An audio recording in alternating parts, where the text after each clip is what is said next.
அனைவருக்கும் வணக்கம். கணபதி என்றிட கலங்கும் வல்வினை, கணபதி என்றிட காலனும் கைதொழும், கணபதி என்றிட கர்மம் மாதலால், கணபதி என்றிட கவலைகள் தீருமே. ஸ்ரீராமஜெயம் ஸ்ரீராமஜெயம். ஸ்ரீராமர் சீதாதேவி திருமணம் இனிதே நடைபெற்றது. மேலும் லக்ஷ்மணர் ஊர்மிளா, பரதன் மாண்டவி, சத்ருகன் சுருதிகீர்த்தி திருமணங்களும் இனிதே நடைபெற்றது. அனைவரும் அயோத்தி வந்து சேர்ந்தார்கள். தசரதனும் ராமனுக்கு பட்டாபிஷேகம் செய்ய நினைத்தார். அதற்கான ஏற்பாடுகள் செய்து நகர் முழுவதும் முரசு அறிவிக்கப்பட்டது.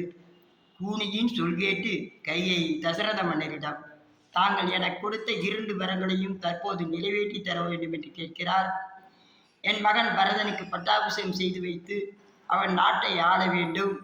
ராமன் 7 ஆண்டுகள் வனவாசம் செல்ல வேண்டும் என்று கூறுகிறான். அதை கேட்ட தசரதன் அதிர்ந்து போனார். எவ்வளவோ கையிடம் தசரதன் மன்றாடி கேட்டும் 2 வரங்களையும் தாங்கள் நிறைவேற்றியே தர வேண்டும் என்று பிடிவாதத்துடன் கேட்டு தசரதனும் மயங்கி விழுந்து விட்டார். ராமரும் வனவாசம் செல்ல தயாரானார். உடன் லக்ஷ்மணரும் செல்ல தயாரானார். ராமன் மறுக்க லக்ஷ்மணரும், நீர் உள எனில் உள மீனும் நிலமும், பார் உள எனில் உள யாவும் பார்ப்புரின், நார் உள தனு உளாய் நானும் சீதையும், ஆர் உள எனின் உளம் அருள்வாய் என்றான்.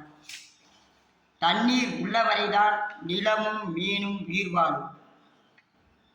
நீங்கள் உடன் இருக்கும் வரைதான் நானும் சீதா பிராட்டியாரும் உயிர் வாழ்வோம். நீங்கள் எங்களை துறந்தால் எங்களை காக்க யார் உள்ளார் என்று சொல்லிய லக்ஷ்மணனும், அரச செல்வத்தை துறந்தது போல் என்னையும் துறந்து விடாதே, உங்களோடு நானும் வருகிறேன் என்று சொன்னார். அண்ணனுடன் செல்ல தயாரானார்.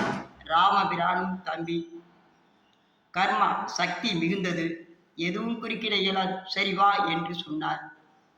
சீதையும் புறப்பட்டார். அதை கண்ட ராமரும், சீதா நீ அங்கு வர வேண்டாம், அது வெப்பம் மிகுந்த காடு என்று சொன்னார்.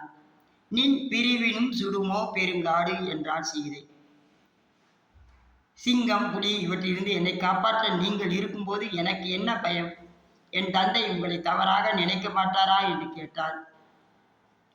தாங்கள் இருக்கும் இடம்தான் எனக்கு அயோத்தி என்றாள். உலகை திரும்பு என எண்ணி கணவன் பின்னால் நடந்தாள் சீதை. ராமர், சீதை, லக்ஷ்மணர் மூவரும் கானகம் புறப்பட்டனர். சுமித்திரையும் சொல்கிறார், லக்ஷ்மணா, நீ ராமனின் தம்பியாக செல்லாதே, ராமனுக்கு தொண்டு செய்யும் தொண்டனாக செல். ராமனும் சீதையும் எப்பொழுது நாட்டிற்கு திரும்பி வருகிறார்களோ அவர்களுடன் வா, இல்லை என்றால் அங்கேயே உன் பெயரை விட்டுவிடு என்றார். 3 ஆனவன் முன்னம் முடித்திரு. அதனால் தான் கம்பர் சுமித்திரையை அறத்தின் உருவம் என்கிறார். ராமர் கானகம் புறப்படுகிறார். எல்லோரும் சோகத்தால் அழுகிறார்கள். ஆண், பெண், பெரியவர்கள், குழந்தைகள், மான், மயில் இவையெல்லாம் அழுதன என்று சொல்லிக்கொண்டே வந்தார். மாடியில் நின்று அழுத பெண்களின் கண்ணீர் சாளரத்தின் வழியாக மழை நீர் போல் கொட்டியதும் என்று சொல்கிறார்.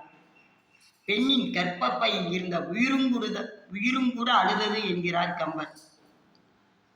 5 நாட்கள் பட்டினியோடு ராமனை நினைத்தபடி அழுதபடி இருந்த தசரதன் மகன் ராமன் 14 ஆண்டுகள் வனவாசம் சென்றதை அறிந்து, கையேயி வரங்கேட்டதால் என் வாய்மையை காப்பாற்றுவதற்காக ராமன் கானகம் சென்றான் என்ற கவலையிலேயே உயிர் துறந்தார்.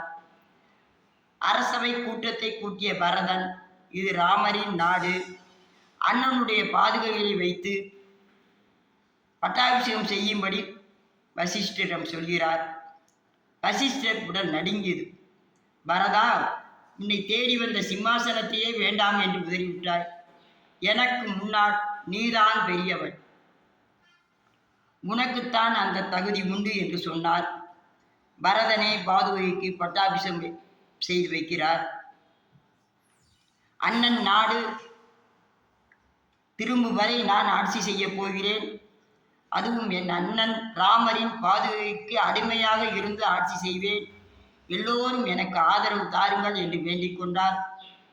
14 ஆண்டுகள் பாதுகைக்கு பூஜை செய்த வண்ணம் அயோத்தியை ஆண்டு வந்தார் பரதாழ்வார். பரதன் என்ற பரதாழ்வாரை நாமும் வணங்குவோம். நன்றி, வணக்கம்.